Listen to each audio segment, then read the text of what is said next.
ओम शांति। 28/5/24 की वाणी है। मीठे बच्चे, बाप है सर्व संबंधों के प्यार की सैकड़े।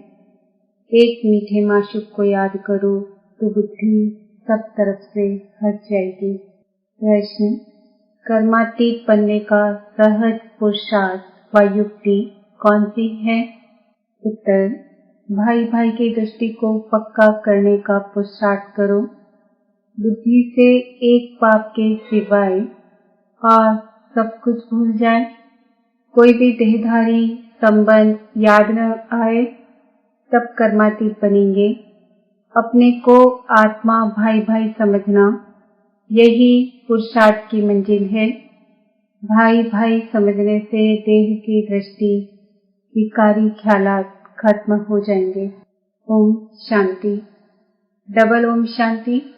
डबल कैसे है, यह तो तुम बच्चों की ही बुद्धि में है। बाप भी बच्चों को ही पैट समझाते हैं। पहले तो बाप का निश्चय होना चाहिए, क्योंकि यह बाप भी है, टीचर भी है, गुरु भी है। यूं तो लौकिक रीति से अलग अलग होते हैं। टीचर जवानी में किया जाता है, गुरु 60 वर्ष की आयु के बाद करते हैं। यह तो जब आते हैं तीनों ही इकट्ठी सर्विस करते हैं।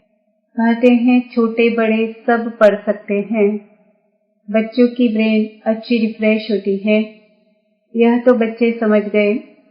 छोटे बड़े सब जीव की आत्मा जरूर है। आत्मा जीव में प्रवेश करती है। आत्मा और जीव में फर्क तो है ना। यहाँ तुम बच्चों को आत्मा और परमात्मा का ज्ञान दिया जाता है। आत्मा तो अविनाशी है। बाकी शरीर यहाँ भ्रष्टाचार से पैदा होता है, वहाँ तो भ्रष्टाचार का नाम ही नहीं होता। गाया जाता है संपूर्ण निर्विकारी दुनिया। भ्रष्टाचारी और भ्रष्टाचारी अक्षर है ना। यह सब बातें बाप ही समझाते हैं। बच्चों को सिर्फ यह पक्का निश्चय हो जाए कि हम आत्माओं का बाप हमको पढ़ाते हैं।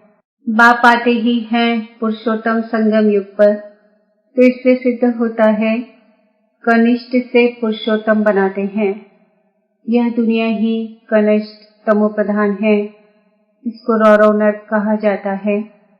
अब हमको वापस जाना है, इसलिए अपने को आत्मा समझो। बाप आए हैं लेने के लिए, हम भाई भाई हैं, यह पक्का निश्चय कर लो। यह देह तो रहेगी नहीं, फिर विकार की दृष्टि खलास हो जाएगी। यह है बड़ी मंजिल। इस मंजिल पर बहुत थोड़े पहुंच सकते हैं, मेहनत है। पिछाड़ी में कोई भी चीज याद न आए, इसको कहा जाता है कर्मातीत अवस्था। यह देह भी विनाशी है, इससे भी ममत्व निकल जाए। पुराने संबंध में ममत्व नहीं रखना है, अब तो नए संबंध में जाना है। पुराना आसुरी संबंध स्त्री पुरुष का कितना चीची है। बाप कहते हैं अपने को आत्मा समझो। अब वापस जाना है। आत्मा आत्मा समझते रहेंगे तो फिर शरीर का भान नहीं रहेगा। स्त्री पुरुष की कशिश निकल जाएगी। लिखा हुआ भी है अंतकाल जो स्त्री सिंधे, ऐसे चिंतन में जो मरे। इसलिए कहते हैं अंतकाल गंगा जल मुख में हो, श्री कृष्ण की याद हो। भक्ति मार्ग में तो श्री कृष्ण की याद रहती है। श्री कृष्ण भगवान वाच कह देते हैं। यहाँ तो बाप कहते हैं देह को भी याद नहीं करना है, अपने को आत्मा समझो और सब तरफ से दिल हटाते जाओ। सभी संबंधों का प्यार एक में जैसे सैकरेंट हो जाता है। सबका मीठा और फिर सबका माशूक भी है। माशूक एक ही है, परंतु भक्ति मार्ग में नाम कितने रख दिए हैं। भक्ति का विस्तार बहुत है। यज्ञ, तप, दान, तीर्थ, व्रत करना, शास्त्र पढ़ना, यह सब भक्ति की सामग्री है। ज्ञान की सामग्री तो कुछ भी है नहीं। यह भी तुम नोट करते हो। समझाने के लिए। बाकी तुम्हारे कागज आदि कुछ भी रहेंगे नहीं। बाप समझाते हैं, बच्चे तुम शांति धाम से आए थे, शांत ही थे। शांति के सागर से तुम शांति का, पवित्रता का वर्षा लेते हो। अभी तुम वर्षा ले रहे हो ना, ज्ञान भी ले रहे हो। स्टेटस सामने खड़ा है, यह ज्ञान सिवाय बाप के और कोई दे न सके। यह है रूहानी ज्ञान। रूहानी बाप एक ही बार आते हैं रूहानी ज्ञान देने के लिए। उनको कहते भी हैं पतित पावन। सुबह को बच्चों को बैट ड्रिल कराते हैं। वास्तव में इसको ड्रिल भी नहीं कहा जाए। बात सिर्फ कहते हैं, बच्चे अपने को आत्मा समझ मुझे याद करो। कितना सहज है। तुम आत्मा हो ना। कहाँ से आए हो? परम धाम से। ऐसे और कोई भी पूछेंगे नहीं। पारलौकिक बाप ही बच्चों से पूछते हैं, बच्चों परम धाम से आए हो ना? इस शरीर में पाठ बजाते बजाते अब नाटक पूरा हुआ। आत्मा पतित बनी तो शरीर भी पतित बना है। सोने में ही अलाएं पड़ती है, फिर उनको गलाया जाता है। वह सन्यासी लोग ऐसे अर्थ कभी नहीं समझाएंगे। वो तो ईश्वर को जानते ही नहीं। बाप से योग रखो, यह मानते ही नहीं। बाप जो सिखलाते हैं वह और कोई सिखला न सके। इसमें तो प्रैक्टिकल में मेहनत करनी होती है। बाप तो कितना सहज करके समझाते हैं। गाते भी हैं पतित पावन है, सर्वशक्तिमान है। उसे ही श्री श्री कहा जाता है और श्री कहा जाता है देवताओं को। उनको शोभता है। उन्होंने आत्मा और शरीर दोनों पवित्र है। आत्मा को तो कोई निर्लेप कह न सके। आत्मा ही 84 जन्म लेती है, परंतु मनुष्य न जानने के कारण अनराइटियस बन पड़े हैं। एक बाप ही आकर राइटियस बनाते हैं। रावण अनराइटियस बनाते हैं। 10 शीश वाला रावण कोई होता नहीं। सतयुग में तो रावण है नहीं, यह तो क्लियर है। परंतु जो सुनने वाले होंगे वह कहेंगे, यहाँ का सैपलिंग है। कोई थोड़ा सुनेंगे, कोई बहुत भी सुनेंगे। भक्ति मार्ग का देखो विस्तार कितना है। अनेक प्रकार के भक्त हैं और फिर पहले से ही सुना है भगाते थे। श्री कृष्ण के लिए भी कहते हैं ना, भगाया। फिर ऐसे श्री कृष्ण को प्यार क्यों करते हैं, पूजते क्यों हैं? तो बाप बैठ समझाते हैं। श्री कृष्ण तो फर्स्ट प्रिंस है। वह तो कितना बुद्धिमान होगा। सारे विश्व का मालिक क्या कम बुद्धिमान होगा? वहाँ उन्हों को वजीर आदि होते नहीं। राय लेने की दरकार नहीं। राय लेकर तो संपूर्ण बना है। फिर राय क्या लेंगे? तुमको आधा कल्प कोई की राय नहीं लेनी होती है। स्वर्ग और नर्क का नाम भी सुना है। यह तो स्वर्ग हो न सके। पत्थर बुद्धि है जो समझते हैं यहाँ हमको धन है, महल आदि सब है, यही स्वर्ग है। परंतु तुम जानते हो, पत्थर बुद्धि है जो समझते हैं यहाँ हमको धन है, महल आदि सब है, यही स्वर्ग है। परंतु तुम जानते हो, स्वर्ग तो है नई दुनिया। स्वर्ग में तो सब सदगति में होते हैं। स्वर्ग नर्क इकट्ठा थोड़ी ही होगा। स्वर्ग किसको कहा जाता है, उसकी आयु कितनी है, यह सब बाप ने तुम्हें समझाया है। दुनिया तो एक ही है। नई को सतयुग, पुरानी को कलयुग कहा जाता है। अब भक्ति मार्ग खलास होना है। भक्ति के बाद चाहिए ज्ञान। सभी जीव आत्माएं पाठ बजाते बजाते पतित बनी है। यह भी बाप ने समझाया है। तुम सुख जाते पाते हो। 3/4 है सुख, बाकी 1/4 है दुख। इसमें भी जब तमो प्रधान हो जाते हैं तब दुख जास्ती होता है। आधा आधा हो तो मजा ही कैसे हो। मजा तब है जबकि स्वर्ग में दुख का नाम निशान नहीं रहता। तब तो स्वर्ग को सब याद करते हैं। नई दुनिया और पुरानी दुनिया का यह बेहद का खेल है जिसको कोई जान नहीं सकता। बाप भारतवासियों को ही समझाते हैं। बाकी जो सब है वह आधा कल्प में ही आते हैं। आधा कल्प में हो सिर्फ तुम सूर्यवंशी चंद्रवंशी। तुम पवित्र रहते हो इसलिए तुम्हारी आयु बड़ी रहती है और दुनिया भी नई है। वहाँ एवरीथिंग न्यू है। अनाज पानी धरनी आदि सब नया। आगे चलकर तुम बच्चों को सब साक्षात्कार कराते रहेंगे कि ऐसे ऐसे होगा। शुरू में भी हुए फिर पिछाड़ी में भी होने चाहिए। नजदीक आएंगे तो खुशी होती रहेगी। मनुष्य बाहर देश से अपने देश में आते हैं तो खुशी होती है ना। कोई बाहर में कहाँ मरते हैं तो उनको एरोप्लेन से भी अपने देश में ले आते हैं। सबसे फर्स्ट क्लास पवित्र से पवित्र धरनी भारत है। भारत की महिमा को तुम बच्चों के सिवाय और कोई जानते ही नहीं। वंडर ऑफ दी वर्ल्ड है ना, उसका नाम है स्वर्ग। वह जो वंडर दिखाते हैं वह है सब नर्क के। कहाँ नर्क के वंडर, कहाँ स्वर्ग के। रात दिन का फर्क है। नर्क के वंडर से बहुत मनुष्य देखने जाते हैं। कितने ढेर मंदिर है। वहाँ तो मंदिर होते नहीं, नेचुरल ब्यूटी रहती है। मनुष्य बहुत थोड़े होते हैं। सुगंध आदि की भी दरकार नहीं रहती है।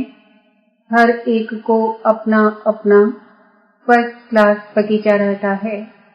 फर्स्ट क्लास फूल होते हैं। वहाँ की तो हवा भी फर्स्ट क्लास होगी। गर्मी आदि कभी तंग नहीं करेगी। सदैव बाहरी मौसम रहेगा। अगरबत्ती की भी दरकार नहीं। स्वर्ग का तो नाम सुनते ही मुख पानी होता है। तुम कहेंगे ऐसे स्वर्ग में तो झट पहुँचे क्योंकि तुम स्वर्ग को जानते हो। परंतु फिर दिल कहती है अभी तो हम बेहद के बाप के साथ हैं। बाप पढ़ाते हैं। ऐसा चांस फिर थोड़े ही मिलेगा। यहाँ मनुष्य मनुष्य को पढ़ाते, वहाँ देवताएं देवताओं को पढ़ाएंगे। यहाँ तो बाप पढ़ाते हैं। रात दिन का फर्क है। कितनी खुशी होनी चाहिए। 84 जन्म भी तुमने लिए हैं। तुम ही वर्ल्ड की हिस्ट्री ज्योग्राफी को जानते हो कि हमने तो अनेक बार यह राज्य लिया, फिर रावण राज्य में आए। अब बाप कहते हैं तुम एक जन्म पवित्र बनो तो 21 जन्म तुम पावन बन जाएंगे। क्यों नहीं बनेंगे। परंतु माया ऐसी है, भाई बहन की भी ताल नहीं गलती, कच्चे रह जाते हैं। दाल गले तब जब अपने को आत्मा समझ भाई भाई समझो। देह का भान निकल जाए। यह है मेहनत। सहज भी बहुत है। कोई को कहेंगे बहुत डिफिकल्ट है तो उनकी दिल हट जाएगी। इसलिए इसका नाम ही है सहज याद। ज्ञान भी सहज है। 84 के चक्र को जानना है। पहले पहले बाप का परिचय देना है। बाप की याद से ही आत्मा की जंग उड़ जाएगी और पवित्र दुनिया का वर्षा पाएंगे। पहले बाप को याद करो। भारत का प्राचीन योग ही कहते हैं जिससे भारत को विश्व की बादशाही मिलती है। प्राचीन कितने वर्ष हुए तो लाखों वर्ष कहते। तुम जानते हो 5000 वर्ष की बात है।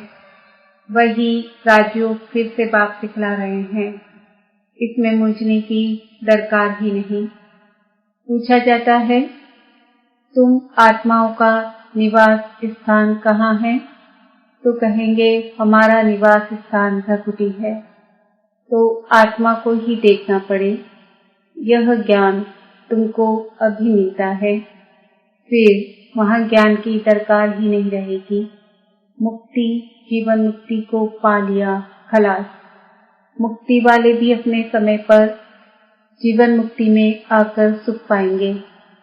सब जीवन मुक्ति में आते हैं वाया मुक्ति, यहाँ से जाएंगे शांति धाम, और कोई दुनिया है नहीं। रामानुसार सबको वापस जाना ही है। विनाश की तैयारियां हो रही है। इतना खर्चा कर बॉम्ब्स बनाते हैं, सो रखने के लिए थोड़े ही बनाते हैं। बारूद है ही विनाश के लिए। सत्युग त्रेता में यह चीजें होती नहीं। अब 84 जन्म पूरे हुए, हम यह शरीर छोड़कर जाएंगे। दीपमाला पर सब नए नए अच्छे अच्छे कपड़े पहनते हैं ना। तुम आत्मा भी नई बनती हो। यह है बेहद की बात। आत्मा पवित्र बनने से शरीर भी फर्स्ट क्लास मिलता है। इस समय आर्टिफिशियल फैशन करते हैं, पाउडर आदि लगाकर खूबसूरत बन जाते हैं। वहाँ तो नेचुरल ब्यूटी होती है।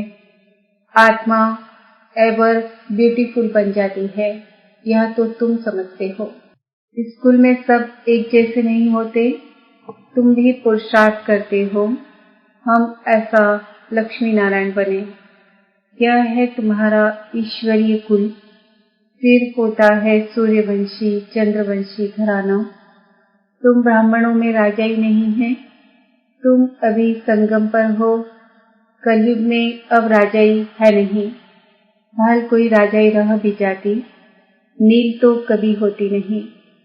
अब तुम यह बनने के लिए पुरुषार्थ कर रहे हो। देखेंगे हम आत्माएं भाई भाई है, और वह है बाप।